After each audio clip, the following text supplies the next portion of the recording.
냄새요. 냄새 안 나요? 나만 냄새. 석유 냄새가 너무 싫어. 아하. 또 일 좀 하려고 그랬더니만. 이럴 때는 잠깐만. 요거를 제가 어디서 봤는데 네. 석유 이렇게 난로에서 냄새가 너무 많이 나면은 구리로 만들어진 10원짜리 동전들을 위에 올려놓으면 냄새가 괜찮아진다는 글이 있더라고요. 아하. 괜찮아진 것 같지 않아요? 저 돈인데 저거 저렇게 해도 되는 건가? 에이, 돈이 저렇게 활용될 줄 몰랐네. 아유, 10원짜리인데요. 요 저걸로 뭐 사 먹을 수 있는 것도 없고. 이 정도는 뭐 괜찮지 않을까요? 사실 저 10원짜리 하나가 10원이지만 저 돈을 만드는 데는 40원이 들어갑니다. 이거 하나 만드는데 40원이 들어간다고요? 맞아요. 나 그거 어디서 봤는데. 돈 만드는데 드는 비용. 주조 비용. 맞아요. 주조 비용이라고 합니다.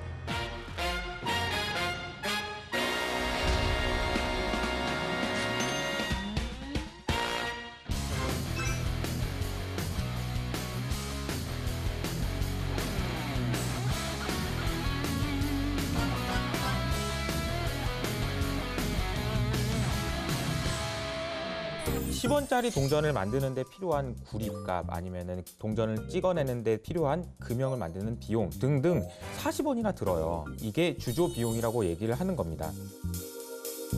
그러니까 10원짜리 동전은 만들면 만들수록 손해가 됩니다. 그러네요. 40원이나 들여서 만들었는데 40원의 가치를 한다라고 볼 수도 없는 거죠.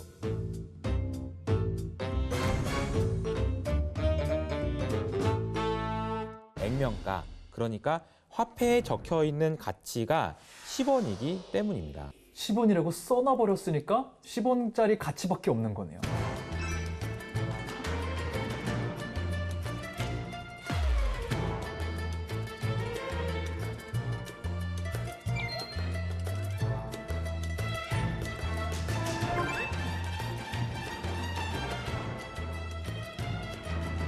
모든 돈들이 다 그런 식으로 만들어지는 거예요? 미국에서도 잠깐! 어. 제가 검색해서 찾아낼 수 있을 것 같아. 아, 네. 나도 잘난 척 할 거야. 나왔네요. 미국에서는 1달러를 발행하는 데 드는 비용이 7.7센트, 10달러는 15.9센트, 100달러는 19.6센트라고 하네요.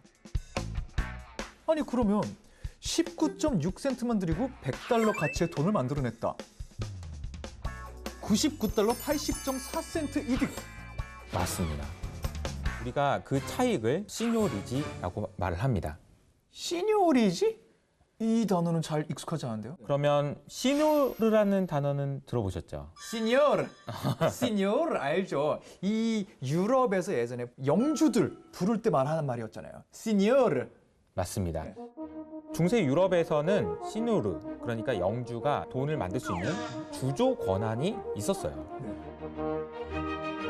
그러다 보니까 살림이 궁핍해지면 부족한 재정을 충족시키기 위해서 잔머리를 굴리기 시작한 거죠. 주로 불순물을 섞어서 실제 가치가 떨어지게 화폐를 만들고 영주들은 차익을 챙겨내는, 구리가 100만큼 넣어야 되는데 구리를 90만큼만 넣고 10만큼은 그냥 불순물을 넣는 거죠. 근데 이 얘기를 듣다 보면 이런 생각이 들어요. 봉건 영주들이 이런 짓을 저지르고 있다. 서민들이 몰랐지 않았을 것 같아요. 오히려 그들도 따라하고 그들만의 방식으로 어떤 불법적인 일들을 하지 않았을까 싶거든요. 역시 예리한 국탐정. 우리 이 그림을 한번 보실래요? 옛날에 그 은화인데 네. 모양이 좀 어떻게 보여요? 은화라면은 우리가 공부했던 코인, 동전일 텐데 전통적인 완전 원의 모양도 아니고 약간 원을 일부러 깎아낸 것 같은 느낌이 들거든요. 설마 이렇게 깎아내서 돈을 새로 만들고 은괴를 또 만들고 했던 걸까요? 빙고.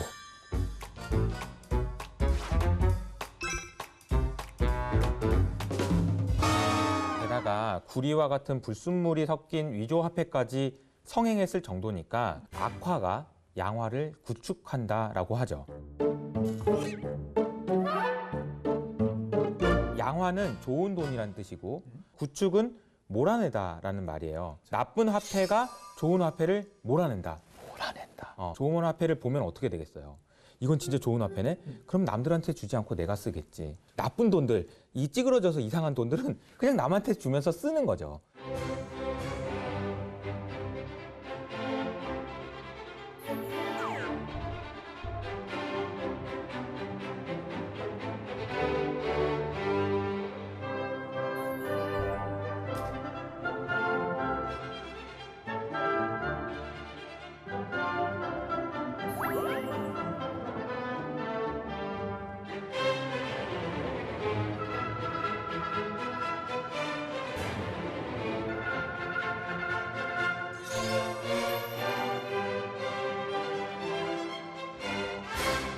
하나 더 생각난 게 질문 드리도록 하죠. 네.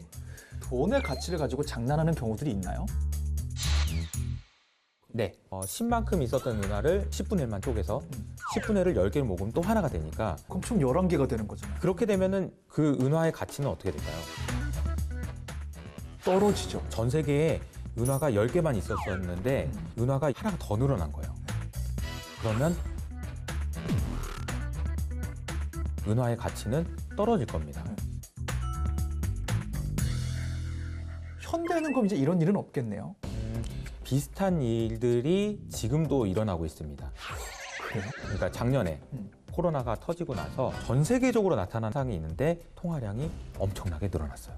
얼마나 엄청나게 늘어났는지를 좀 설명을 드리면 미국의 중앙은행이 처음 생겨난 게 1914년이었어요. 그로부터 한 100년이 지난 후에 2008년 우리가 잘 알고 있는 금융위기라는 것이 터졌을 때까지만 해도 찍어냈던 돈의 양이 1조 달러까지 늘어났습니다. 그런데 2008년 금융위기가 터지고 나서 5년 동안 3조 달러가 늘어납니다. 100년 동안 1조 달러 겨우 채웠는데 5년 동안 그 3배 달하는 돈이 늘어났다고요? 그리고 나서 이제 4조 달러 수준이 유지가 되다가 네. 코로나가 터진 거죠. 코로나가 터지니까 중앙은행에서 또 다시 돈을 풀어내기 시작합니다. 이때는 단 2달 만에 3조 달러가 생겨났어요. 돈의 가치는 계속 떨어지고 있는 거잖아요. 지금도 여전히 돈의 가치는 떨어지고 있는 상황이고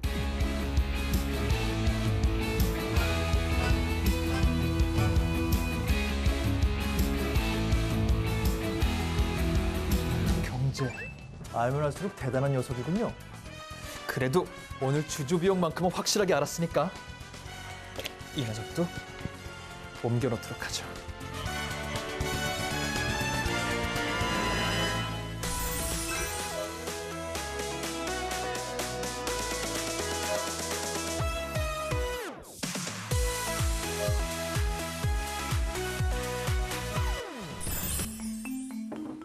이거 어떡하지? 탐정님, 제 핸드폰 못 봤어요? 분명히 갖고 온 것 같은데? 서랍에 넣었나? 잠깐만 중고 장터에서 알림이 하나 왔는데 아마도 이거 국탐정이 찾는 물건의 행방을 이거 어린이 탐정단 맞고 이거 내 핸드폰인데? 그리고 유동성을 찾으라고 미션을 줬어요. 유동성이 뭐예요?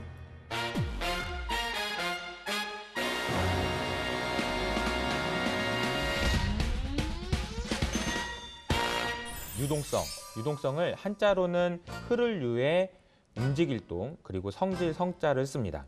기업이 가지고 있는 자산이나 채권들을 손실 없이 현금화할 수 있는 것을 말합니다. 자산이나 채권을 손실 없이 현금화한다.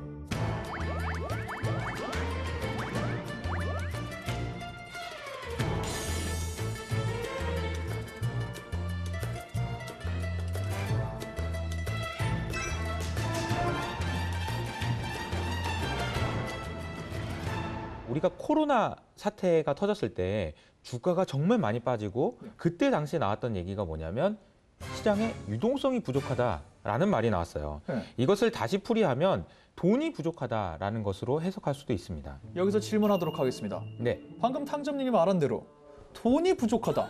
시장에 돈이 부족합니다. 라고 뉴스를 해도 되는데 왜 굳이 유동성이 부족하다고 말하는 거죠? 그거 잘난 찰나 그러는 거 아닙니까? 맞습니다. 네, 단어를 다르게 사용하는 데는 이유가 있을 겁니다. 네. 예를 들어볼까요? 만약에 국탐정이 친구에게 10만 원을 빌렸어요. 그리고 오늘 갚는 날입니다. 네. 그런데 주머니에 돈이 하나도 없어요. 찾아봤더니 10원밖에 없습니다. 그럼 어떻게 되나요?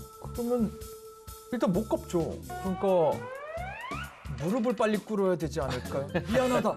내가 다음에 꼭 줄게. 그런데 생각해보니까 지갑에 10만 원짜리 수표가 있다는 게 생각이 난 거야. 친구한테 야, 내가 돈 대신에 수표를 줄게. 그래? 수표는 뭐 돈이랑 비슷한 거니까 받겠다고 얘기를 한 거예요.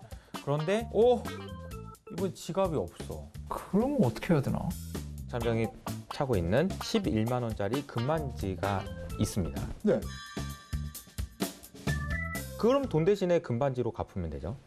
근데 친구가 이걸 빼서 준다고 받을까요? 왜냐면 이걸 받으면 그건 친구가 돈으로 바꾸러 다니고 되게 귀찮을 것 같은데. 대신에 이건 팔면 11만 원을 받을 수 있는데 그런 귀찮음을 감수하니까 10,000원 정도는 네가 더 챙겨라. 그러면서 줄 수 있겠죠. 그러면 그 친구 입장에서는 10,000원이 더 생기니까 받을 건데 국탐정 입장에서는 11만 원짜리를 10만 원에 팔아야 되니까 손해가 나는 거죠. 그러니까요. 근데 이렇게 생각을 해보니까 우리가 거래를 할 때 꼭 돈이 필요한 건 아니네요. 돈이 없으면 수표를 주면 되고 수표가 없으면 금반지를 주면 되니까. 그래서 여기에 유동성이라는 개념이 있습니다. 유동성이 낮다라는 표현은 10,000원의 손해를 감수하면서라도 주고 싶지 않은 금반지지만 줘야 되는 그런 상황을 말합니다.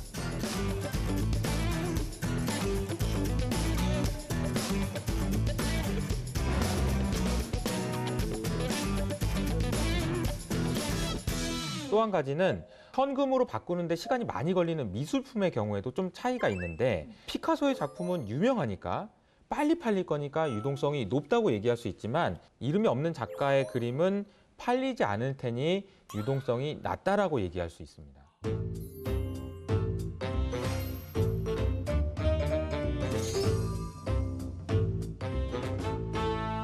그러면 유동성이 제일 높은 물질은 돈, 현금이겠네요.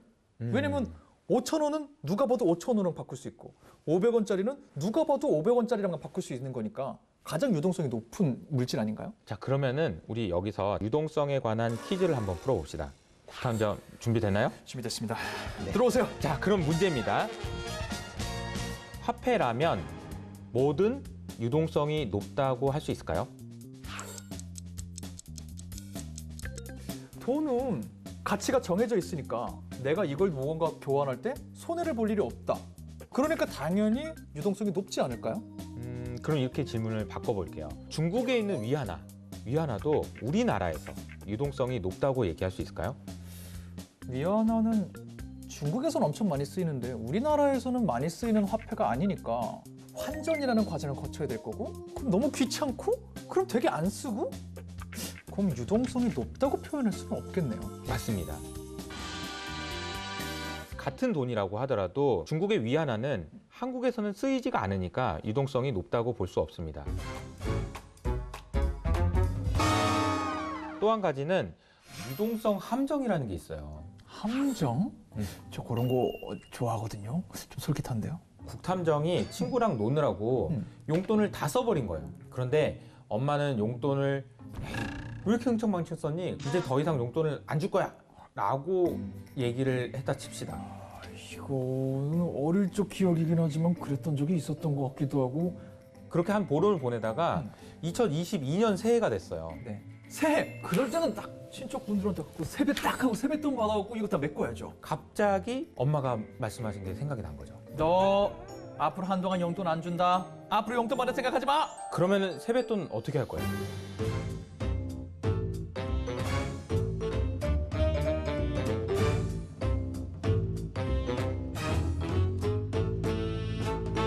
이거를 쓰지 않고 고이 모셔놔야죠. 어떻게 될지 모르니까. 그 상황입니다. 국탐정이 세뱃돈을 많이 받은 거는 시장에 돈이 많이 풀려서 유동성이 좋아진 환경에 비유할 수 있고요. 국탐정이 용돈을 받았음에도 불구하고 용돈을 쓰지 않는 것은 경제가 계속 안 좋아질 거라고 예상해서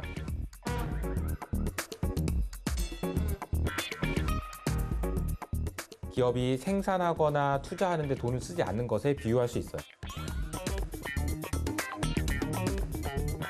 이런 상태를 유동성 함정이라고 이야기합니다. 아, 이게 진짜 함정이네요.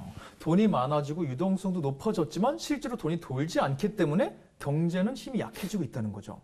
그렇죠. 경제라는 게 이게 참 알다가도 모르겠죠. 그러네요. 그러면 거의 유동성에 대해서는 모든 걸 다 파악한 것 같습니다. 이제는 국탐정의 휴대전화를 찾으러 갑시다. 좋아요. 여기 빨리 전화해갖고 제가 어딘지 우리 한번 찾아볼게요. 자, 그런데 국탐정의 휴대전화가 유동성이 너무 높아서 벌써 팔려버렸는데요? 유동성이 그렇게 높대요? 유동성 어딨어? 유동성 어딨어? 너 정체라도 내가 파악하고 말겠다.